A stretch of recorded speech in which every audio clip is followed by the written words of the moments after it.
This is Terrence Andre Banks with Information Age Financial Solutions coming to you with an article I read from Dollar Collapse and continually goes on with the real estate market and how it's correcting. Now, anyone's been in this space, Airbnb came out in the last 10 years about the new way for people to get high cash flows from renting out places and actually um, just a new way for them of doing cash flow. The problem is when you have a pandemic like this, what do you do with all those vacant places? Um, Again, it shows to the fact that things run in cycles, and when you get to a point where everybody's in the market, and I've done this in a couple of videos before, that's the time to step out, I should say, and then wait till things kind of clear out and then come back. But with this going on, especially with Airbnbs, I love the way John Rubino puts it in there. Will Airbnb's implosion trigger a housing bust?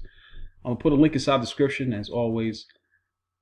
Dive right in. It seemed like such a good idea at the time. Airbnbs were the next wave in hospitality, taking market share from hotels and motels and backed by a tech network that made running a virtual bed and breakfast fun and easy. Again, nothing is always fun and easy, especially when you're trying to make a disruption here. So you borrow a bunch of money, buy a couple houses, and put them in the system. At first it works. Your properties fill up, your reviews are great, and your projected cash flow is twice what you receive from a long-term rental. You, along with thousands of others, are thinking real estate empire. And that is so true. The number of hosts and property listings on Airbnb was soared since February 2016. That's a good chart here. Keep going down to the article itself. Then out of nowhere comes a pandemic, and the sharing economy suddenly looks patently absurd. Ride in other people's cars, no thank you. Sleep in other people's beds, gross. Airbnb bookings fall off a cliff, while Airbnb itself reports massive, potentially company-threatening losses. Now you can click on that link there.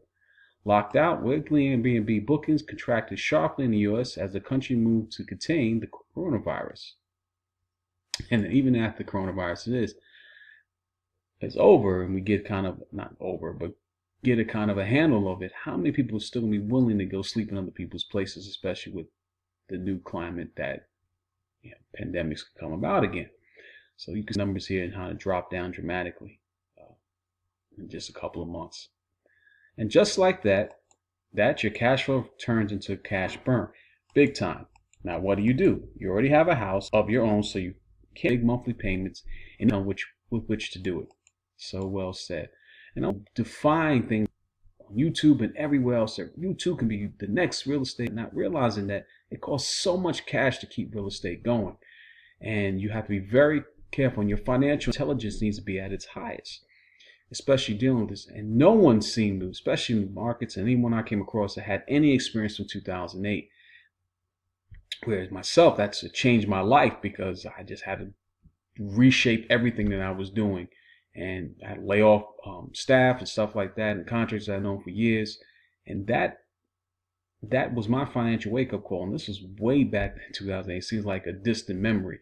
But it's just, no one had an experience, and everyone was getting into real estate like that. Hey, this is the time to be, when everybody's in, you need to watch out. And no one had any experience of people. And I'm not here to spoil anyone's bubble. It's just that with articles like this and just the things that's going on in the market now, especially with real estate, it just seems that to say you told you so seems like an understatement. But dive in and continue on. Now, what do? You already have a house. I already read that part. And even with the government's mortgage forbearance program, you've got maintenance and tax to cover and little income to which to do it. You kind of have to sell. If not right now, pretty soon. But to whom? See, U.S. pending home sales sank 20.8% in March. Meanwhile, big price reductions are becoming the norm on Zillow. The stuff you bought near the peak of the cycle may now be worth 20% less, if you're lucky. You, in short, are about to learn the definition of illiquid. Well said, John. Well said. Another housing bust. Now let's dial the view back to the housing market as a whole. As recently as February, a lot of regional markets had what realtors define as shortages of homes for sale, which going forward provides a cushion against falling demand.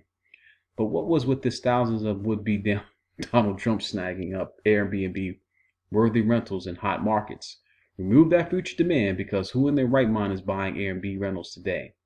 And add the new supply coming from people who have no choice but to sell, and the supply-demand calculus might change dramatically. We'll see. Here's what happened to prices in the last housing recession.